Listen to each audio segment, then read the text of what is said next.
Episode 7, Sports Amigos. Mike Scow. What's up, dude? I'm excited. It's almost time for Christmas, almost time to open all the presents under the tree, and episode's presents gift to the Sports Amigo world is a broadcast friend of mine that goes all the way back to 2014, the 2014 football season. It was one of those things, the way she said it best was a face you saw in a hotel lobby at some point. But this is one of those working relationships that I had a chance to sort of let develop a little bit, and we became like social media buddies, and chances we got to see each other were really cool. She's actually down here in the Grand Canyon State with me now. She's been here for a little while. I just moved down here a few years ago. But you want to talk about somebody who knows their Arizona sports scene? It is this person. We had the Arkansas Queen of Sports. I'm going to say we have the Arizona Queen of Sports on with us now. Ladies and gentlemen, give it up for Sarah Kezele. Thank you. Thanks for having me, you guys. I'm genuinely honored that you wanted to have me on, so thank you. That's how much fun I had when we were all hanging out in like the media lounges and like late nights. We're just tired after all the work. Yeah. And those are the memories that linger the most, and those are the people that linger the most. And you are one of those people that I'm sure many others would say, those memories linger. It's appropriate that you use the word linger, because that's exactly what we did in those hotel lobbies, until whatever stupid hour of the morning. And lingering is what we did. So well said, Mike. Very Arizona background. I like what you got back behind. Thank you. Very subtle. Yeah. Very, very tasteful, very subtle back here. We also have a little shout out to San Francisco down here. I don't know if you can see that in the corner. Yeah. I thought that was, I don't have my glasses. I can't read it. From my two homes. Yeah, it says this is San Francisco. Love it. It's cute. So there it is. Welcome. That's awesome. Thanks, guys. Awesome. So, Sarah, I know you've bounced around like so many people in this industry. You bounced around up in the Northwest. You were in the Bay Area for a while, then you land down in Arizona. I don't want to go too far back because I know some of what we'll discuss will take us back to the Northwest days, but 2020 has been a bear for so many of us. I know you've had your own journey and experience from it too. Going from, just lighting it up. It seems like 2020 is just, we're teeing off and about ready to just unload on this season. COVID happens, and then the industry, the broadcast industry gets hit. You actually were furloughed, and you had to step into that realm that so many journalists unfortunately have to step into. If you could take us back to the days leading up to that moment and what you did to sort of rally and put yourself in a position now. Sure. It's so funny you mentioned that, Mike, because earlier today I was just thinking about the early parts of 2020, January and February, when we didn't really know what was about to hit us. And I distinctly remember a conversation I had with my then boyfriend, now fiance. And I just one day, kind of for no reason, said, man, I just finally feel like everything has come together. Like, I spent all of my 20s busting my butt to get where I wanted to career-wise. I'm here. I get to be close to family. I get to be with you. Like, I really feel like I have everything. And then COVID came. So Bam. Yeah. Obviously life is still great, and I am so grateful for all the things I do have. But yeah, Mike, my career kind of just in the course of like a month. Had an amazing job with USA Today Sports and For the Win, a property of USA Today Sports. I was a trending and viral news video host for them. So every day I was turning out probably 4 or 5 trending news videos, just based on what was happening with the day. I got to use my personality, got to write all the scripts myself. So it was very me, very tailored to me, and absolutely loved it. And then, that probably, I think that lasted through the end of April, and then indefinite furlough. My boss says, we'll bring you back probably by the NBA playoffs. Okay, we'll bring you back probably by the start of the NFL season. And of course, end of August rolls around, and I'm like, anything? And they're like, no. So technically still on an indefinite furlough, but the NFL season is almost over, or regular season at least. So I kind of have an inkling, you guys, that they're not going to be bringing me back. So it's kind of hard. So what did you transition to doing now? What is that work life look like for you? Yeah, so I am full time now at the ESPN radio affiliate here in Phoenix, which even when I had USA Today, I was just a freelancer, so I was all over the place. I spent my mornings with USA Today and then afternoons with the radio station. So now instead of being at the radio station for 5.5, 6 hours a day, I'm there for about 8.5 hours a day. And I'm on the air from 10 to 6 as their update anchor, third voice on the afternoon drive time show. And then the midday show, I have a couple segments here and there. But every half hour, you hear me with the sports update. And I've been full time there for about 2 months now. So that space where I'd been furloughed by USA Today, but was still part time with radio, I just was working like 6 hours a day, and that was kind of it. And after working like 14-hour days for the last 2 years, that was pretty great. So got a little bit of a break, but it is nice to be full time and have health insurance. Let's go. Yeah. What a gift for 2020. Adulting. Yeah. And then Mike, I know you know this, but I'm the in-game host for U of A football games. Obviously not this year. There were no fans in the stands, but that's another job that I absolutely loved. So is that like PA? Like you're on the PA where like the crowd can hear you? I'm on the video board. So I'm down on the field. I'm doing all of like the in-game contests with fans, you know, the field goal kick for $1,000, whatever. I'm the MC for that stuff. And being an alumna of the U of A, that's an incredibly special job for me, but it would have been an empty stadium this year. So obviously didn't make sense to bring me back for that.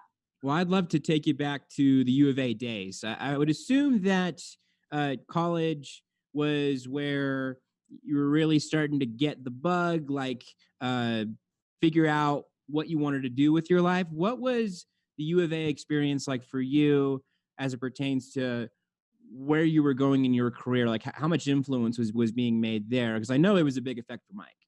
Absolutely. So special. I grew up a Wildcat. My dad went there for both undergrad and for med school. So we grew up going to the Territorial Cup every single year. That's right. Let's go. In Tempe or in Tucson, we were there every single year.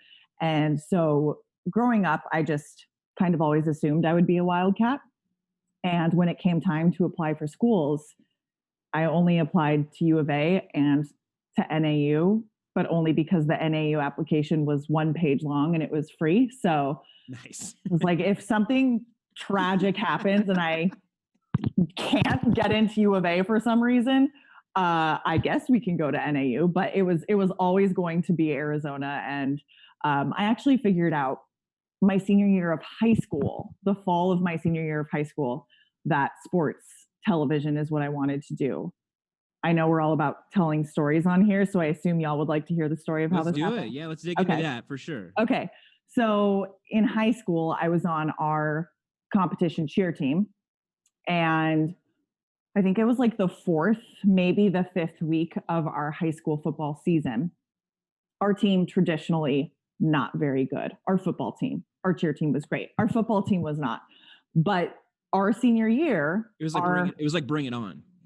It was not like Bring It On. We can get into that later. You are ripping up some old scars here, man.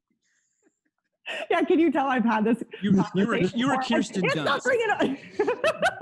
I'm gonna reach through the camera and choke you. Yeah. No, but thank you. So we had a local TV station in Phoenix come do their morning show from our high school, from our football field at like, I mean, you guys know morning shows. It was like 4 a.m., 5 a.m. And the reporter who was supposed to come out for all the live shots slept in. I went to high school in Cave Creek, which if you guys aren't familiar, that is like a far-reaching suburb of Phoenix. So it's not exactly a hop, skip, and a jump to get there. Like it takes some time to get there. Is there a cave in a creek there? I've never heard of that school. Okay, yes. They're not next to each other. And they aren't also really in Cave Creek town limits, but like they do exist out there. Around. Yeah. Also, I've never seen them, but they do exist. Am I doing a good sell job of Cave Creek right now? Good. Yeah. So the reporter sleeps in, is not going to make it in time for his first live hit. So the photog comes over. Of course, the cheer team, we have to be there because it's a TV broadcast and, we're going to get the crowd riled up and whatever. So the photog comes over to us and is like, look, we need somebody to be our reporter until our reporter shows up. This is a Tucson station? No, this is a Phoenix station. Sorry. Oh my God. Phoenix. Okay. Yeah. Top 15 market. This is happening. This is a miracle. This is a story right here. Okay. That's correct. It's truly divine intervention. No kidding. All right. So so the photog comes over, and before he can even finish his sentence, I'm not lying to you guys, my team, but catapulted me towards him. Sarah.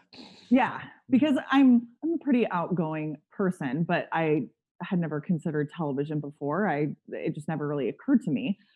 So I do all these live hits. I'm talking with the two anchors back in the studio, and they asked me to do the weather, and they brought out a monitor for me to do it. And I was on for like an hour, intermittently, but over the course of an hour, because this damn reporter really slept in. So they there was no way they could kill that segment. They really exactly. We have to fill this time. I don't care who you put someone on. And they just took a leap of faith with you. Exactly. So so we did that. Do you have footage of this, by the way? Somewhere on a CD, yes. Not easily accessible, but I know we have an archive somewhere. I would love to dig that up. That'd be great. Okay, fair enough.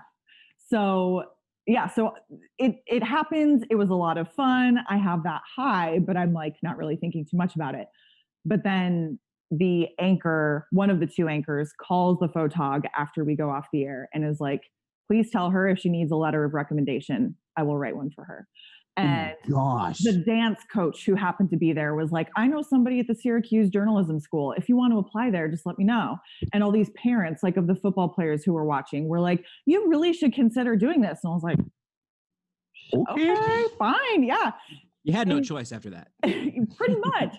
It was wild because I grew up loving sports, watching sports, playing sports, but never thought that this would be a path for me. And then when it happened, I was like, oh, that actually makes a little too much sense. Yeah, I guess we'll do this.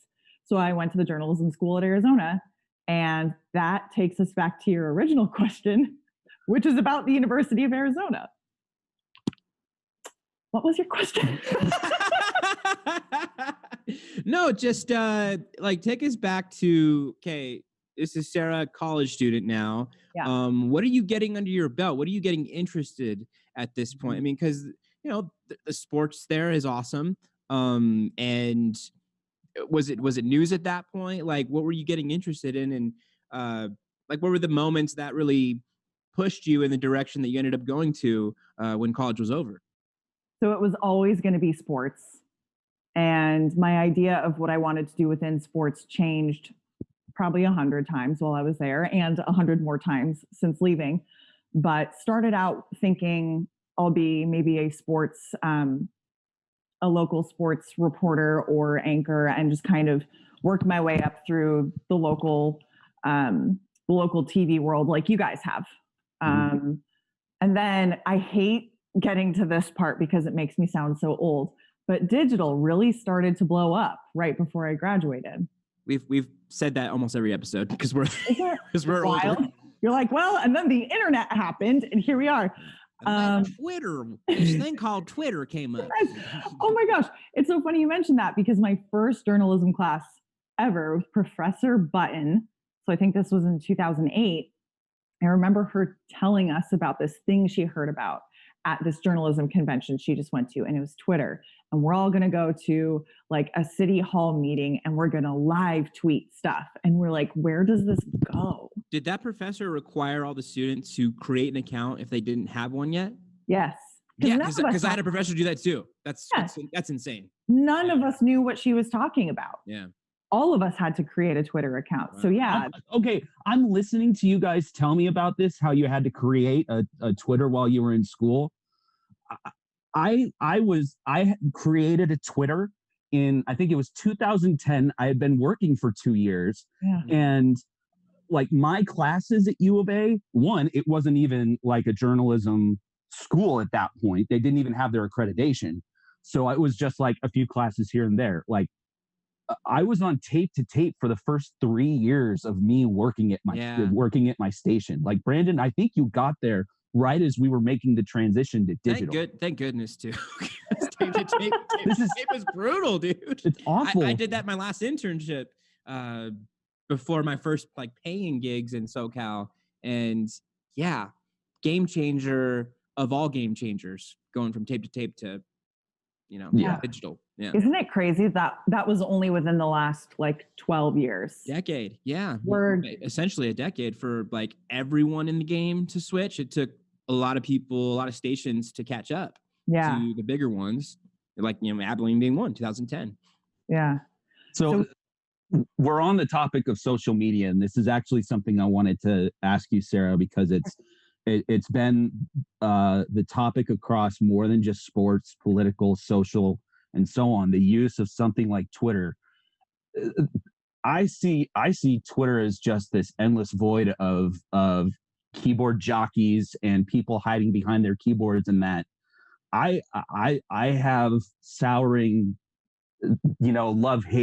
more hate than love with Twitter especially, and a growing sentiment towards Facebook. What about you? Oh, I despise Facebook, and I also despise Twitter, but I have to use Twitter for my job. Yeah, it's very evil. That's the difference. Is Facebook, I get to ignore it, and that's great.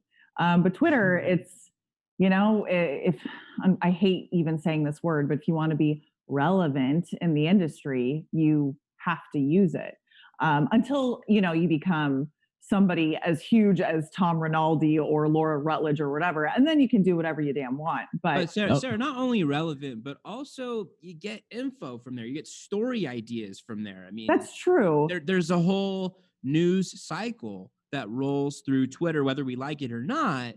You can go to other avenues, but I mean, Twitter's a good one. Like, as much as we don't like it, it is a good resource. Okay, you make a good point there. It is absolutely a good resource, and that is where you see all of the breaking news. That is where you can get some story ideas and whatnot. But every time I think about Twitter, I don't think about those things. I think about the trolls who are tweeting me, or the trolls who are tweeting each other, and just like the constant cycle of nastiness that you see there. If I mispronounce a player's name once in a freaking year or something, like hell rains down on me on Twitter. So that's the stuff that I think about, not like it is necessary for the day-to-day of my job, especially as an update anchor. I am constantly scrolling Twitter because if there's breaking news, I have to get it in for my next hit. And, I can't be 30 minutes late on something. So yeah, a necessary evil is what I think of it. I'd like to stay on. Go ahead, Mike. I wanted to sort of follow up on that for just a sec. And you see journalists who clap back, and they clap back with some serious teeth. And it's easy to say that they fall in line with the trolls who are coming after them. Yeah. I'm curious for both of you, because you're still in the industry. I'm not, so I use Twitter through a different lens. But how hard is it? And how do you prevent yourselves from being, from trolling back? Oh, I don't prevent myself from trolling back. So we have completely opposite approaches. I never respond. It's been a long time since I've responded. Now, however, this was the question I was going to bring up before Mike jumped back in. Trolling for me is very different than trolls that come at you, Sarah. I can only imagine. So let's dig into the trolls a little bit. So since you've been as active on social media as you are to this day, take us through the different variations of trolling that you've had, because I can imagine there's critiquing trolls, there's trolls that are just mean, just period, just for ignorant trolls, whatever. Yeah, there's. It's like the Trolls movie. There's a lot of different trolls on a wide variety of trolls, but not as cute, sadly. No musical numbers. No musical numbers. I'm so disappointed. I didn't want to mention that movie, but I had to do it. Anyway, Justin Timberlake, you're welcome. Shout out to JT. Let's dig into the experience you've had with trolls and the different styles of it that's gone through it, and how has it affected you? Because it can, bring people down if you let it. Absolutely. I find that the days that people come at me on Twitter, it almost always ruins my day, which sucks because I hate that they have enough power that it can affect my day even once I leave work. But depending on what is said, I guess, if there's no reality or credence to what they're saying, then I won't let it affect me. But let's see. Probably the most recent experience I can think of was during college basketball season last year. I had spotted a license plate that had Sun Devil, like the flames, the pitchfork. It was like an ASU plate, but it was a vanity plate. So it said EW of A on it, EWW of A. And so I took a photo of that license plate, stopped at a red light, and tweeted it out and said, I just want to know why. Because where I'm coming from is I would never give space to my rival on like my car, my license plate. Like, those hate t-shirts that ASU fans will wear where it's the block A. Yep. Hate. Like that blows my mind. Not because you're trolling the other side, but because you're wearing your rival's logo. What are you doing? So I tweeted that out. And one guy in particular completely missed the point and was like, I found the one bitch. Am I allowed to say bitch on here? Oh, it's YouTube. We could say whatever we want. I found the one bitch who supposedly covers sports, but doesn't know that there's a rivalry. And I'm like, oh, honey, you have no idea what you're talking about here. Yeah. And so I'm like, all right, we're going to set this dude straight. But instead of him grasping the point, he then went into my DMs and dropped words that I'm not even going to say on YouTube and said, like, all the guys who are defending you in your replies are just white knights trying to sleep with you. Like, completely nonsensical crap. But this guy just decided, like, oh, she's a woman in sports who has no idea what she's talking about. And like I said earlier, I grew up going to every single Territorial Cup game from birth through graduation and then some from there. So I'm like, I very much know what I'm talking about, but right. You missed the point and took it so freaking far that after I clapped back at him for a fourth time, his ass ran away from Twitter. He deleted his account because he was getting roasted so hard. You forced the delete account? He isn't the first. Nice. I have a couple. Taking them down. Yeah. You are not worthy. Thank you.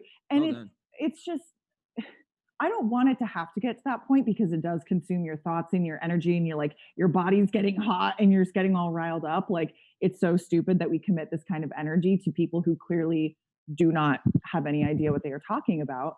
But I also do feel the need to defend myself because if I just let people assume that I don't know what I'm talking about, like, there's a well, fine line. Yeah, it's tough to decipher the comments that deserve any sort of response and some that you got to brush off. Now, how about trolling just from the angle of how much trolling have you gotten just for being a woman in the sports world? I think that's most of it. Right. Yeah, I think most of the trolling or the rude comments that have come at me are solely based on the fact that I'm a woman and they assume that I don't know what I'm talking about. And I wish I could punch every single person that has trolled a woman just because they're a woman. Yeah. Like, that's it? That's all you got? Right. Like, get a life. Please. Mm-hmm. Yeah. Yeah, it's most of the times that men come at me on Twitter saying that I don't know what I'm talking about or, whatever stupid thing that they're coming at me about. It's solely because I'm a woman. And I've had this conversation with men that I work with at my radio station. I think this was 2 summers ago. I made a mistake on the air. I don't remember when. Which everybody's done, by the way. We all have, exactly. Yeah. And like, nobody beats themselves up harder over making mistakes, right? Like, I do not want to make mistakes, but I did. And I said, I don't remember when in the NBA playoffs it was, but I think it was the Bucks and the Raptors were playing. Maybe it was Eastern Conference Finals. I really don't recall. But I said that the Bucks were about to sweep the Raptors. I had misread that it was a 3-1 series, not 3-0. Right. So I got that wrong. Which is a small but big detail. Exactly. We are paid to be accurate and one number. Yeah. So I said that on the air, and I got a flood of tweets who were saying, and again, it was a lot of people calling me this bitch. It's, because I'm not a professional, I'm not a woman, I'm this bitch, right? And it was, this bitch doesn't even know what a sweep is. She doesn't understand how basketball works. She didn't learn this in sports school. A direct quote from one of the tweets. And I talked to one of my coworkers about this, and I said, "You've made mistakes on the air before, right?" And he said, "Of course, we all have." Okay, what kind of backlash on Twitter do you get when you say something that's inaccurate? Not really much. And I showed him the tweets that I was in the process of receiving, and he was shocked. Really? This is just because you said that Milwaukee was about to sweep when in fact they weren't? Right. Yeah, that was it. It's not like, look, you did make a mistake, but it's not like you said like the opposite team was winning or something. Like, it's not like you got one number wrong. The result was still the same. Like, the Bucks still won. Right, but the it's problem, not. Yeah, like they made that big a deal over one digit. The problem is, it wasn't, oh, she messed up. It was, she has no freaking clue what she's doing. That's the difference. Right. Is when my colleagues mess up, they might hear, oh, you said Kyle Murray and it's Kyler Murray or whatever, obvious example, but they don't get skewered the way that I do if they say something that's inaccurate. Right. So that's, obviously, like we've established, we do our best to be accurate 100% of the time. But when we do mess up, it's not because I don't have any idea what I'm doing as a professional who's been in this industry for more than a decade now. It is because I messed up as a human, So that's the frustrating difference, is that it feels like people are just waiting to pounce and waiting to be like, she has no idea what she's doing. Found her out, Although I will say, I do feel like, so I've been on the air 5 days a week for 2 years now at the radio station. And I think that our audience sees now, oh, actually, no, she does know what she's doing. But I also don't think I've made a mistake recently. So yeah, you have to work hard. Just for being a woman, you have to work harder in earning people's trust. Like, that's just, that's the way it is. It's not fair, but it sounds like that's the situation you've been put in a lot. Yeah, it is. And I've understood that from day one. And as much as I hate that that's the situation, I understand that that's the situation. So just have to do your best to not give the trolls anything to work with. I keep hearing with so many women in sports that I've talked to, and I assume that you would probably say the same, that this particular question in sports, or this line of discussion with a supervisor or with a department head or something is, as a woman in sports, you have to work so much harder than everybody else because yada, yada, yada. Is that the right discussion to have? Or is there, because it's, to me, I hate cliches. I absolutely hate them. So I try and remove them completely from my life. And I hear that discussion point so often. I wonder, is that the right discussion to have? Or is there a different way of phrasing it, a different way of looking at it that would be more impactful or have a different way of getting it across? That is a good question, Mike. I think it is the wrong question to be asking. It's not. Okay, the question should be why? Why do we think that women need to work this much harder? Why are our mostly male listeners conditioned to feel a certain way about a female voice versus a male voice, regardless of how long they've been around? So I don't know how to solve that. and not to be like too on my soapbox, but patriarchal ideas are very real. And I don't know how to solve that aside from within my own little circle, my family, my friends, my colleagues. I don't know how to change the minds of people I've never met, never encountered, but what I can do is just do my very best at my job and not give anybody any reason to doubt me. And then hopefully with time, like I do believe I've gained the trust of many of our listeners. And I think with time, that will only grow.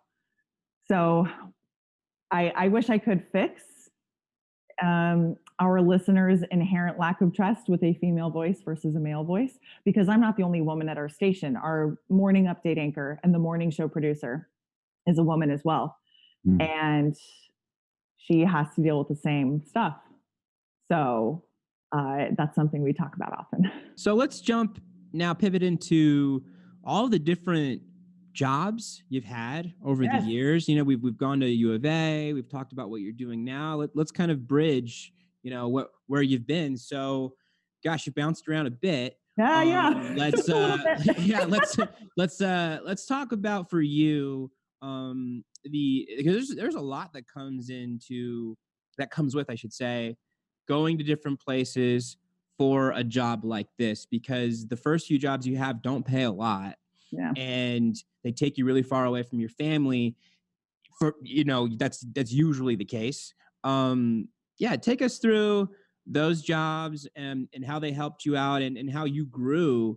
I think about, like, when I met Mike, I was 24, and it's been 10 years now since I've known him. And it's crazy to think the amount of growing we have done just as a person in this line of work. And and obviously trying to get better too, and trying to further your career.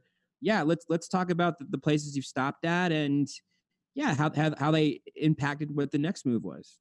Sure. Okay. So do you want me to start with like a broad overview of the resume, and then we can dive deeper? Let's go so, like, what was the first place you started after college? It was the Pac-12 conference, because I knew the Pac-12 network was going to launch 1 year later. And so that was a purely strategic move on my end. Nice. Yeah. Yeah. Inside scoop. Exactly. Yeah. My senior year at U of A, the fall of my senior year, was when Larry Scott announced that there would be a Pac-12 network coming down in the next year and a half or 2 years. And I remember reading that New York Times headline and being like, that is where I want to go. Yeah, like, that sounds cool. That was it. Yeah. Yeah, for sure. That was set to launch the summer of 2012. I graduated in the in the spring of 2011. So for that year in between, I did a communications fellowship at the Pac-12 conference office, which, I mean, as you guys know, that's like the PR, the media relations side, not the reporting, the storytelling, et cetera. And still that experience had to be so beneficial. Like, it was a great experience, tremendously helpful. And not only did it get me in the building when they were hiring for the Pac-12 network, which was my whole strategy to start with, the unintended or unexpected benefit, I guess, is that when they did hire me on at the Pac-12 network, well, most people that had joined the network knew enough about Pac-12 football, Pac-12 men's hoops. Ooh. Okay, but then it comes to Pac-12 baseball, swim and dive, gymnastics, tennis, track and field, whatever. These people knew nothing, but I was their resource for just about every sport because I had done the PR side of it or the media relations side of it. So I all of a sudden was this kind of go-to person for, like, I don't know, 2/3 of the Pac-12 sports. And that helped me tremendously kind of make myself, I don't know the word, I guess, super important to everybody there. I don't know the word. Yeah, you showed your value. That's the word. Yeah, sure. I showed my value. Yeah. And so they hired me on at the digital team at the Pac-12 network.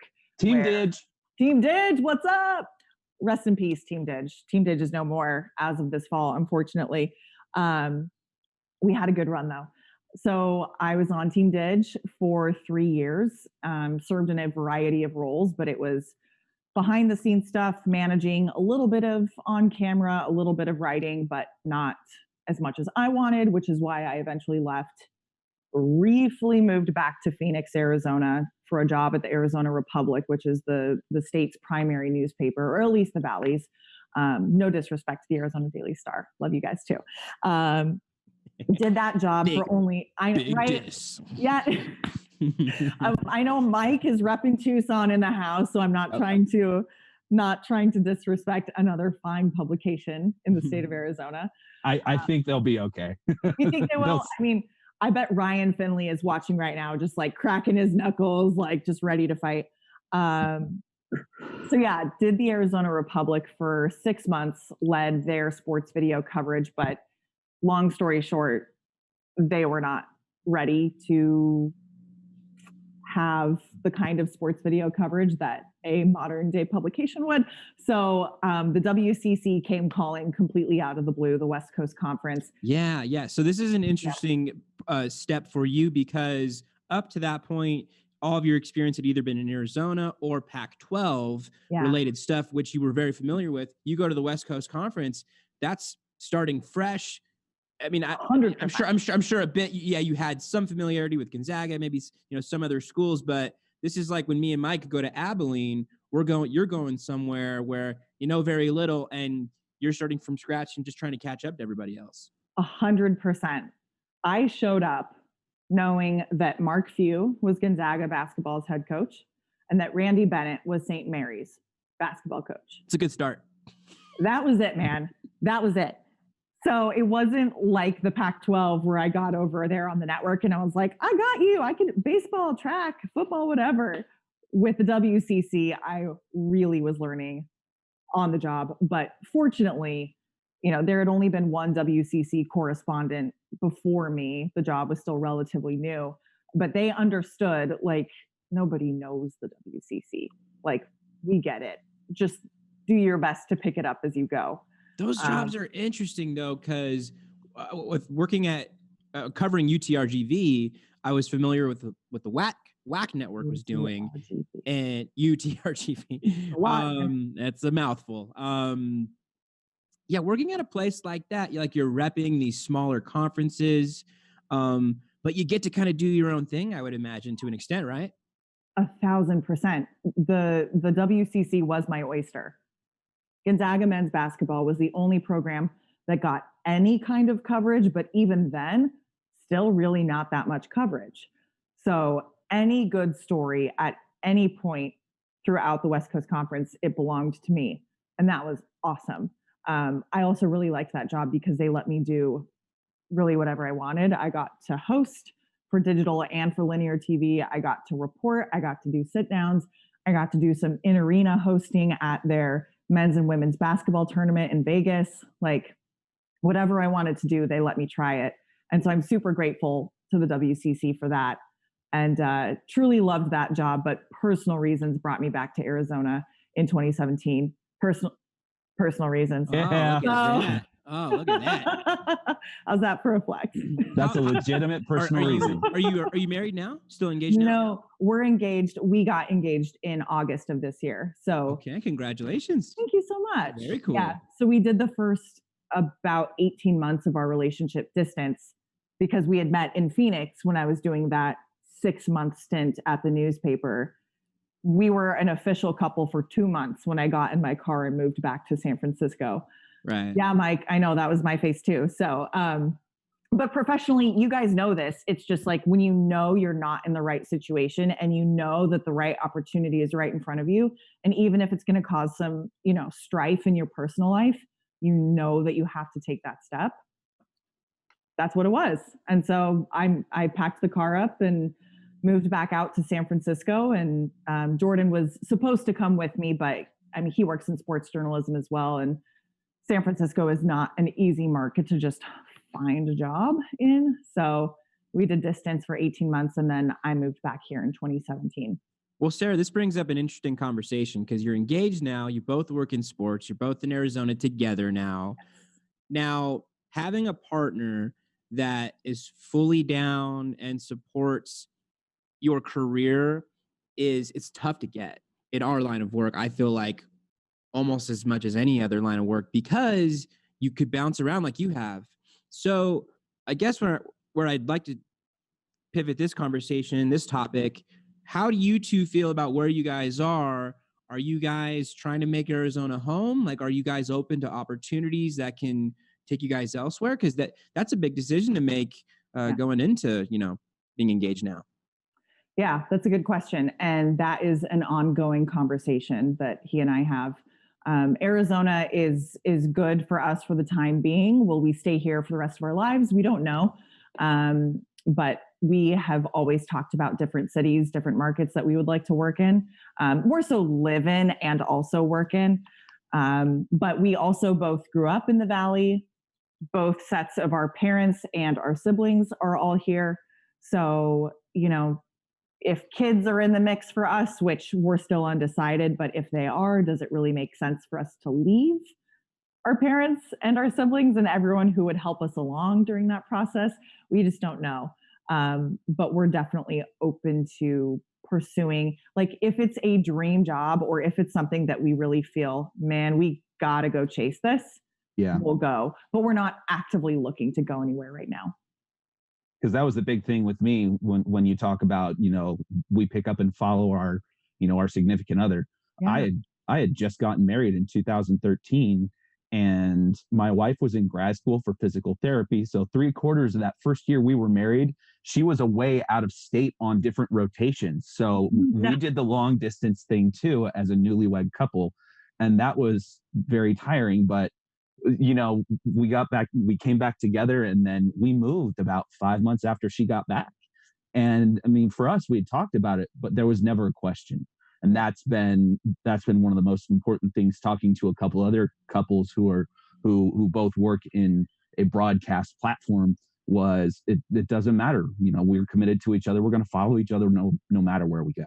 Yeah. And Mike, so Carrie signed up for it basically. Like, she told you, like, hey, I know that we met where I grew up, but she definitely made it like super clear with you. Hey, like, wherever, life has taken us, like, I'm with you, whatever you want to do. Is that kind of how it was for you guys? That's a very tough conversation to have. It is, the way, our childhood and our upbringing played a big part in that, because we both, firmly believe that when we got married, it's us. Yeah. Period. It's us. And with that comes the responsibility and the other understanding that we are going to be there to support each other. And since my wife's a physical therapist, it was not quite as difficult, because all of her family was in Abilene. So that family factor did it, but she had been away from family for a little while before. So she said, you know what, let's be adventurous and let's go do this. And then up there in Oregon for 4 years, and we come back down here to Arizona. 1, we're closer to family, but 2, my family's all here in Tucson as well. So we have 2 little girls. They are lifesavers when it comes to that. So, I mean, family is really important, and we're both really glad that, our life is sort of circled around the way it has. Now, Mike, if you don't mind my asking, and you do not have to answer, but the idea, and you are bound by law to answer, leaving Eugene and going to Tucson, was that your idea? Was that something your wife had brought up? Like, I've always been curious how you went through that process and how you have felt leaving the industry. I have no problem talking about that, because this also sort of leans into something that's become even more important to me personally. 1, we found out we were pregnant with our first kid, and working in the industry, it had become apparent in probably the year and a half leading up to when we found out that I can't do this forever. I don't want to do this forever. I'm enjoying what I'm doing now. We're young enough where we can enjoy it, but my priority is not to the workplace. My priority is to my family. And with that, it became incredibly obvious that, okay, I need to start looking forward, because I was also I had also entered my contract year, my free agency year. Yeah. So then it's like, it pushes everything up, because my contract ended 2.5 weeks 2 weeks. I think it was closer to like a week and a half, 2 weeks before our kid was born. So it just like everything sort of lined up. Yeah. But you timed that pretty well, Mike. Good for you. Did, but well done, swimmers. Well done. Thank you. Yeah. But the other little scouts. Yeah. Michael Phelps is over here. Okay. Sorry, that was appropriate. Yeah. But the other side of this, swimmers. We went there. We went there. But the other side of this that really has become an important aspect of it to me as well was if you're not careful, you know, this industry can burn people out, and it can mess with your head. It'll mess with your mental well-being and your mental health. And I saw that was happening to me. And I saw that I think it dawned on me in the last year and a half that for the first time, I said to myself, I am dreading going into work. It's an industry we should not say that in. Yeah. I was dreading going into work, and for several reasons, but that was the point where I'm like, I started thinking a little bit more about what's next. What do I do next? And because of that, it's become increasingly important to me that you have to create boundaries for yourself. And it became obvious leadership where I was not happy that I was not jumping through hoops to do what they wanted, because I knew I will be in an awful place if I just keep with this pace during a time like football season when you're working 60 hours a week. So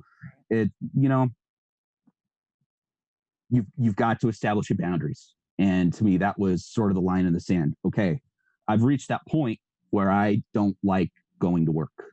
So, okay, time to start thinking outside the box here.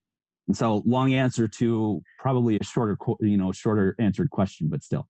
No, oh, sorry, Brandon, what were you going to say? Well, I was going to say, Sarah, he brought up mental health. And for you, through being away from home, being away from your now fiance, and everything that's happened within the last year, what have been moments in your career that have challenged you mentally more so, whether it be, times of, I mean, this job can depress you for sure. Like if you let it, if you let trolls depress you, if you let, a story that you're not happy with, like there's a lot of things that could, bum you out, but workload.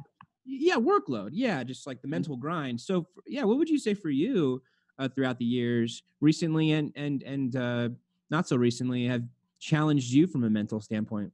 Yeah. Well, recently I had an incredibly difficult time being furloughed by USA Today. Oh man, because like I had said earlier, that to me was really like, wow, I've worked my butt off for this national job. I have it. I have finally achieved something where I can, not that I'm looking to walk away from the industry, but if that were it, I felt like, you know what? I can hang my hat on that. Like I can say I really did it, because I think we're all so competitive in this industry that we are never truly satisfied with what is right in front of us. It's always, ooh, what about that next thing? What about that next thing? What about that next thing? And that job, I was like, no, I don't need a next thing. And if I don't have a next thing, this is something that I will always be proud of. And then that was taken from me for, reasons that none of us can control. And everybody has had stuff taken from them this year and things far more serious than just a job. I haven't lost any loved ones this year. So I'm eternally grateful for that. But that was still really hard for me to handle. Like, man, the thing that I was so proud of, I lost, but due to no fault of my own. I didn't screw that up. I didn't, put out a false story or curse on the air. Like I had no control over this and it's still gone. Sarah, was there any warning? Was there any warning of the furlough? Like, was there any sort of anticipation to it, or was it a total blindside? It was a blindside. So that was really hard. We had conversations in the past. I know that people within the USA Today family were being furloughed or laid off, but my understanding was that our team was safe. So that was really hard to handle. Something else that comes to mind takes me back to spring of 2017, where I was still with the WCC in the Bay Area. My then boyfriend was still in Phoenix, and we were heading into our second year of doing distance together. And it just got so hard because for us, there was no end date, no light at the end of the tunnel where we were going to be in the same city again.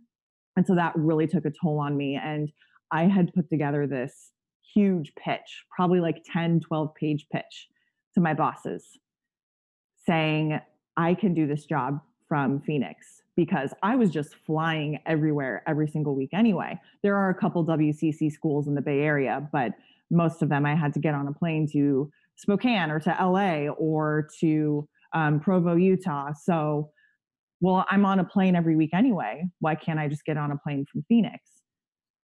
My bosses kind of dragged out the process for about 2.5 months. And then as soon as the Final Four was over, which Gonzaga had played in that year, the next week, it was a very quick meeting and a very quick, no, we're not going to make this adjustment for you. So they had, kind of strung me along for a couple months, like, oh, and of course, during that couple month span, they would just give me kind of like breadcrumbs, like, oh yeah, no, we're going to talk to so-and-so, and I think she's going to be into it. Oh, tomorrow I'm going to meet with so-and-so, and I think we can make it work. And then right after the Final Four, it was like, done. You get to make a choice for what you want to do. I was like, wow, that's a bad feeling. Okay. And so then I left that job at the end of the summer without having anything lined up in Phoenix, just because my heart was hurting so bad at that point that I was like, you know what? I have a safety net in Phoenix if I need it. I have my family. I have my boyfriend. I will find freelance work and I will figure it out. But this right now, I can't handle. And so I left, and I do not regret it. As much as I absolutely loved that job and loved the people that I worked with, it just wasn't working for me as a human being who wanted to be happy. So did you have to do any work outside of sports in between that furlough and the freelance stuff that you were able to get? You know what? The only non-sports, non-journalism thing that I did was I worked at a boutique 2 days a week for like a 4-hour shift. And it was the most chill experience of my life. Yeah, at least it was chill. There was no commission. There was no nothing. It was like, if a customer comes in, help them out. But if not, so I can't tell you how many, I probably should be saying this, how many stories I got picked up to do high school sports coverage for a show on Fox Sports Arizona, how many features I edited on the clock in this boutique. And I got to the point where customers would come in and I'm like, let me know if you need something. Like, I'm not going to stop editing. I'm on a roll. I'm color correcting. Get out of my way. Yeah. Your job wasn't affected. Yeah. No. You're all right. I'm like, hold on. I just have to adjust the gain real quick and then I'll help you out. Nice. So I did that, but even only just for a few months, and I'm incredibly fortunate. I know that that's not realistic for a lot of people, but I just threw myself into picking up any kind of freelance work I could and was able to piece together like a high school show. I taught at the Cronkite School for a few semesters, ASU's journalism school, was fortunate to have some connections there. And then built up this pretty damn cool list of freelance work that was all going great until COVID hit. So that brings us back to 2020. Oh man, 2020. Yeah. Brandon is great. Yeah. You think it's about time? Oh, yes. Sarah, we do something called on Sports Amigos, the lightning round. The lightning round! Let's go. The lightning round. Okay, so the reason I know that clip is because I currently host trivia on Tuesday nights. We also have a lightning round, and we lead into the lightning round with that clip. So if anyone's been more prepared for the lightning round, Mike, it's Sarah. I'm gonna see if I can get you to pause and really think. I really tried to set the expectations are high right now. Oh shoot! Oh, okay. I know. You just built yourself up right now with your trivia stuff. Okay, I'm ready. But these questions are about yourself anyway, so it's not. It's not true trivia. No, but I did come trivia-ish prepared. So the whole thing. This is 10 questions We like to have fun, so you don't have to just fly out the handle and give an answer really, really quick. You can take a moment to think. But like sometimes not we just so much a lightning round, right. It's like a light bulb round. yes, I like that, the light bulb round. But we'll start with this. You being a Tucson, a Tucson U of A grad. Yes. What was your, or maybe it currently is, your favorite restaurant in college? Ooh, okay. I hate to call this my favorite because it's shameful, but I spent a lot of late nights at the taco shop south of campus. Is that good, Mike? Do you think it's good? How drunk are you? Is it divey? Yeah. Oh yeah. Okay. Well, dude, that's my kind of jam. I like the dives. It's like, so remember back to Texas when everybody was I go to dives sober. Oh yeah, dude. This is the Whataburger. This is the after midnight rodeo Whataburger stumble is what this kind of place is. If we were in Abilene, so that's what that is. Thank you. Good analogy. Okay. Yeah. So it's taco shop, but with some shame. That's an awesome title. Awesome restaurant title, by the way. Like okay. Taco shop. I've never been to the taco shop, and I don't have a lot of goals for this show. But if we could get the lightning round to be sponsored by the taco shop at some point down the line, that sounds awesome. Because lightning round brought to you by the taco shop. Like that's I love it. Like that just works. But then you have Sounds to throw in the tagline: "How drunk are you?" Yeah. Yeah. I'm not. That's fair. No shame in that. We're usually drinking during this, so that's yeah. Perfect. Okay. I just have a Coke tonight. I'm on water right now. Favorite U of A sports memory? Ooh. Like as a fan? Yes. Ooh, how about wait. Just to specify, are we like in person? Like, was she in person for the memory, or just like on TV? I want to say in person because I know you went to a lot of sporting events. That's pretty that's. And fortunately, the first moment that came to mind was, well, I wasn't at the game because it was the NCAA tournament and it wasn't in Tucson. But so I can give you two. But the first one that came to mind, I was on University right off campus at Froggenfurken, and we were watching the 2011 Elite Eight game where Derek Williams just wrecked shop on Duke and Mike Krzyzewski. Rebounds. Mr. Referee. I think we should just lay out now. Have you told her my connection to Derek at all? Because I feel like this is a coincidence. This is crazy. I've known Derek since he was 7 years old. And yeah, I wasn't in Anaheim for that game, but I was definitely watching on TV. It was Anaheim. And I was like, bam! Like I screamed when he dunked on the whole team, on the Plumlees and whoever else was in his way. Yeah. Absolutely. Wow. Because I didn't go to U of A, but that's my all-time favorite memories. I was just like, it's crazy. Yeah, I mean, it's crazy because, I know Derek. Like, wow, that's amazing. Derek Williams, just so many proud Wildcat moments from his time at Arizona. Yeah, that's my dude. Yeah, when awesome. I remember like through a drunk squint watching Sean Miller and Mike Krzyzewski do the final handshake at midcourt, and we all just lost our minds and ran out into University. I'm happy crying. My best friend, who doesn't particularly know or care about sports, she's happy crying. I've been very proud to see everything he's done and still doing, and I love that guy. That's really cool. All right, we'll move on to the next one. So this one, I'm a little specific in the wording, but I do want to hear what this one is. Most entertaining U of A interviewee, U of A sports interviewee. Hey, specifically. Oh, this is not gonna be very lightning-y, because for as much as I have covered U of A, so much of my career has also been not covering U of A. Okay. I might have to get back to you on U of A specific. Oh wait, no, I don't. I'm a liar. Rob Gronkowski. Oh, yes. The Gronk. I didn't think of that because I was still a student. So I didn't think student journalism times, but yeah, we were Those there. Count. That counts almost more than the I recent remember standing on the practice field one evening, and I don't even remember what I was interviewing him for. I'm sure it was like lead up to the Territorial Cup. Let's talk smack about both sides, whatever. And I remember when the SID pointed Gronk in my direction, I remember the huge smile that came on his face. And I was like, oh, this is going to be fun. Okay. Then of course, as he's walking up. Right. Yeah, exactly. Yeah. The camera's like, yeah. No, he was awesome.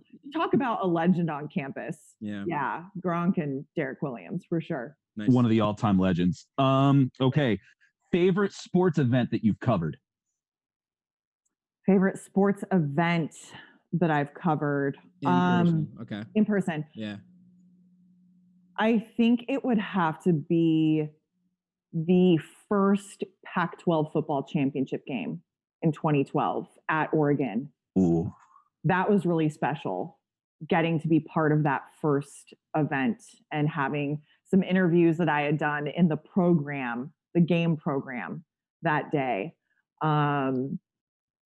Yeah, I think that would have to be it. I mean, I love covering basketball, so I got to cover the 2017 Final Four when Gonzaga was in it, and it was in Glendale, so that was special because there were the hometown ties there.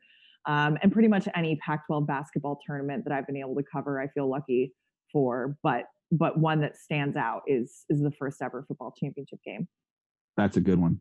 Okay, so you said that you host trivia. You've done this over the years. Yeah. What is your brand of trivia? Some people like to do it the Family Feud style. Others write down the answer, turn it in. What is your style of trivia? Like for me personally, or what I'm currently hosting? You know, what are you hosting right now? I'm hosting, it's unlike any other trivia I've hosted before. And I'm still kind of getting used to it, to be honest. It's like a show. It's an event where we have one question is a movie. I'm going to play a clip for you. And then based off of that clip, you have to answer a question. Okay, the next question is a sports question. The next question is I'm playing a song and you have to name it. The next question is a Wheel of Fortune type question. So it's kind of like a game show. That's a variety. Cool. That's a lot. It is a variety. It's a lot of fun. It's a lot to keep track of. Nice. I mean, come on out. We're here, Showtime Trivia Live. When I used to host in San Francisco, though, it was 6 rounds. Only one was a music round, and everything else was just themed, you know, famous, I don't know, scientists was one round. And then one was like maybe sports questions, and then a music round, and then like a movie round or something. And that was 10 questions. The teams would answer all 10 and then hand it in, and then I would grade, and then we would move on. That is a little bit more my style because it's less to handle, but I'm having fun picking up on my current format. Awesome. Cool. Yeah. Is there a most difficult question you love playing? You love asking everybody? So I don't create the shows. So I just take what my boss creates and pass it along. But anytime I ask a science question, I always am like, sorry, because none of us know this, including myself. I wouldn't know that stuff. Yeah. It's fun to watch people struggle. Totally. Totally. Yeah. And then we go to like playing a clip of Joe Dirt and everybody knows it. It's like, okay, well, I feel like we've learned about the people who come to these shows, not so much science, a little bit more Joe Dirt. Yeah. Brandon and I have been known to do trivia nights in the past, from time to time. But I am curious, if he and I are putting a team together, what areas of expertise should each of us, be a master in or have a forte in? You have to have somebody who knows movies. You have to have someone who knows sports. You have to have somebody who knows music. And if we can go up to 5, somebody who knows history. And someone who is able to do math. Ooh, the math one, that's the kicker. That's always the tough one. Because sometimes we'll do questions where it's like, you're making a cocktail at Thanksgiving and you want to be drunk because you don't want to be around your family. If I give you this recipe, like what kind of math do we have to do to get it so you can serve the whole family or whatever it is? I don't remember how to phrase it, but it's basically like ratios, proportions, that kind of stuff. And that I'm like, I don't even know how to read this question to you guys. I'm sorry. Hopefully you can figure out based what's on the screen. Nice. I love that. Moving on to the recent personal news in your life. He put a ring on it.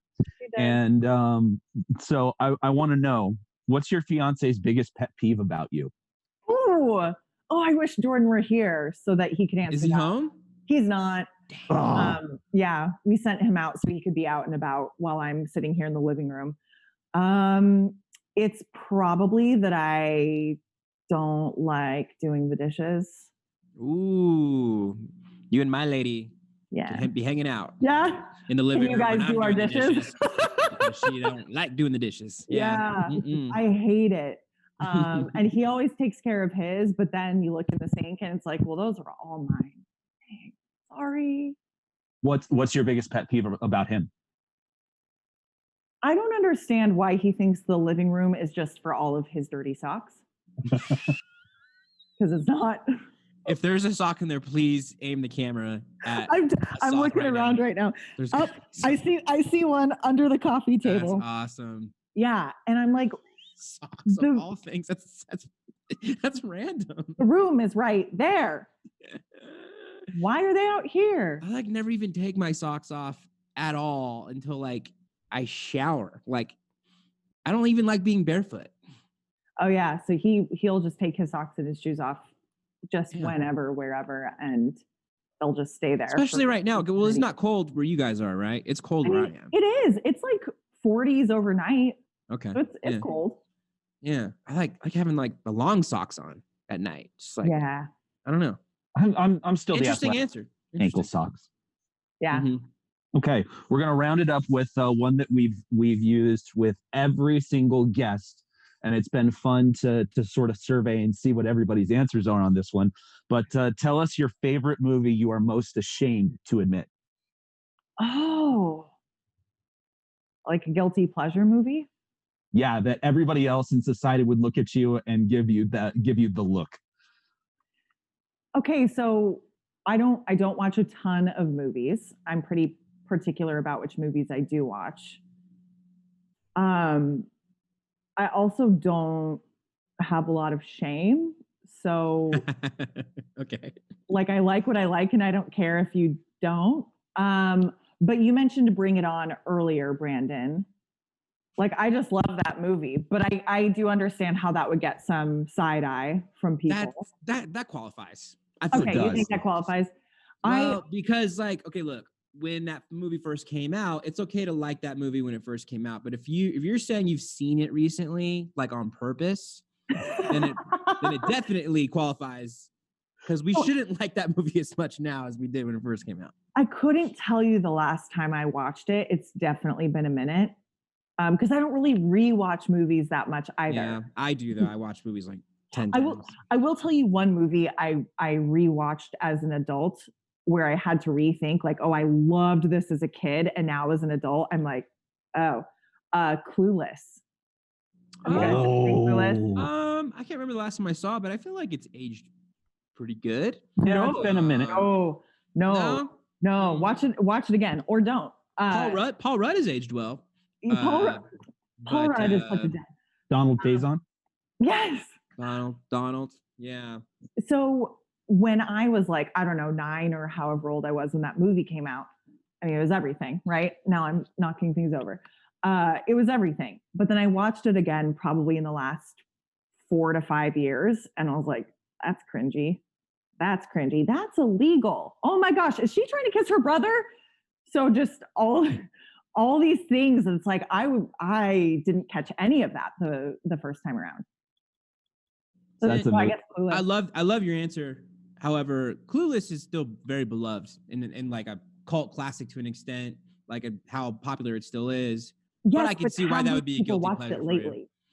That's a good point, because you look at context and content a lot differently when you go back and watch movies after 20 years. Yes, because I was that person who, as a teenager, as a young woman in her young to mid 20s, I was like, Clueless is everything. But I hadn't seen it in maybe, I don't know, 12 years at that point. And then I watched it again and I was like, it's not everything. Nice. Maybe should go away. I don't know. So yeah, I guess I'll submit my answer. What's your guys' answer? I know that it's technically Ooh, this is tough. technically No one's mine, ever but- asked us back, man. Okay. Wow, Ooh. bad guests. I definitely have some. I watch so many movies. Do you have one yet, Mike? I already know one off the top of my head, and this basically, the first one, people will say, okay, I'll allow it.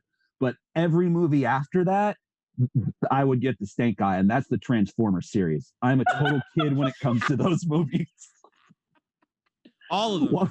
Well, there's probably one in there that I look at and I think that's trash. And I think it was the second one, is I'm like, I will never watch that again. But like the ones after that, it's like giant robots blowing stuff up. Come on. That's awesome. That's Every 10-year-old boy's dream. That's But pretty good. you're not 10 is the thing. Mike, you have children. You not only named a movie. You know what? You named You a know what? franchise. If you have kids, you'll find yourself doing the same thing with them when they're 4 and 5 years old Yeah. Okay. and loving it. I think I have an answer. Okay. And I don't know how confident I am in this, but I can say it. Devil Wears Prada. I probably like too much. I Not probably a like guilty more. pleasure. I probably like more than I should. Maybe it's because I'm a dude, and that's clearly a rom. Is it? It's not really a rom com. Not even a No, rom-com. I don't know how you would classify it, It's except funny. for spectacular. It's a funny movie. It's smart. It's witty. I'm not a fashion fashion. person like at all. Like Okay, I'm Brandon- I'm wearing a Batman Robin shirt for crying out loud. don't let society's expectations of men dictate which movies you can and cannot like. Does that qualify as a chick flick? I think so. Yeah, It definitely maybe, does. Maybe that But it's qualifies for me as quality. it's a guilty pleasure thing because it's certainly a chick flick, and I like it. Anne Hathaway, what's up? Hey, Meryl Streep, brilliant. like powerhouse in that movie. Absolutely. Emily Blunt, love Emily Blunt. Yes. This That's is an all- Emily Blunt household. That's all I'm going to as say about that world. I can name you a couple other rom-coms that I like that probably to this day people would look at me. The first one that comes to mind is She's All That. a great film. It's I think really, I think really that good. one's. I think it's aged well. No, I do. There are It's aged definitely good. moments in there, like there are definitely moments in there that should not be on a movie today, kind of thing. But yeah, And Cringe. also, it's a Yeah. time capsule of Amanda Bynes before whatever happened to her happened. It was- Rachel Lee Bynes? Cook. Rachel, Rachel Lee Cook. Rachel Lee Cook was the star. Was Amanda Bynes? Oh in it yeah. too? Oh, I'm thinking She's the Man. Yeah, It says She's All That is She's also in there, too. spectacular. Yeah. Both good movies. Freddie Prinze Jr. Wait, is She's All That the one where she takes her glasses off and they're like, she's stunning? Yes. Right. they give her a haircut, take off her glasses, and it's like That's a it. different She's person. a whole new person. Little bit of blush. Yeah. The male lead is takes a bet that he can get this girl to go to prom with him. That one. Right. Oh, that's right. Because she's like the nerd, and it's like, Yeah, even though oh yeah, I it'll be. remember fun. watching him like she's a nerd, like she's not pretty, like she's beautiful. What like Right. this movie's Well, she was wearing glasses. full of so it. That's a good answer. That Mike, was a good answer. that's a good one. Those are quality films. Just embrace that. Don't Yeah. don't let people make you feel like you can't like it. Yeah. Oh no, I don't let them. I don't care what they think. I still enjoy it. I gotta admit, I mean, Devil Wears Prada being proof, like there's quite a few chick flicks that I dig. So Good. yeah, I'm call happy me to hear that. some dudes may call me a sissy. I won't. No big deal. I won't call you a sissy. I like watching hot chicks make bad decisions and figure their lives out. No glasses allowed, though. I think that is the perfect point to say you have conquered the lightning round. The lightning round. Welcome Yeah, he did. as one of our sisterhood, brotherhood everyone hood. Welcome. I'm finishing the lightning round. Yeah. Thank you. It's fun. We have so much fun. You are now a certified sports amigo after that. Oh my gosh, gracias. Thank you guys. That was fun. I'm glad. We're glad you came on. And Brandon, we have to end with the appropriate tradition. We raise our glasses and we say a toast. And to that, thanks for coming on with us. Thanks for catching up with us, sharing some stories, some insight. And we look forward to having you on the next time. Yes, thank you guys. It was fun. Cheers. Cheers, everybody. Cheers.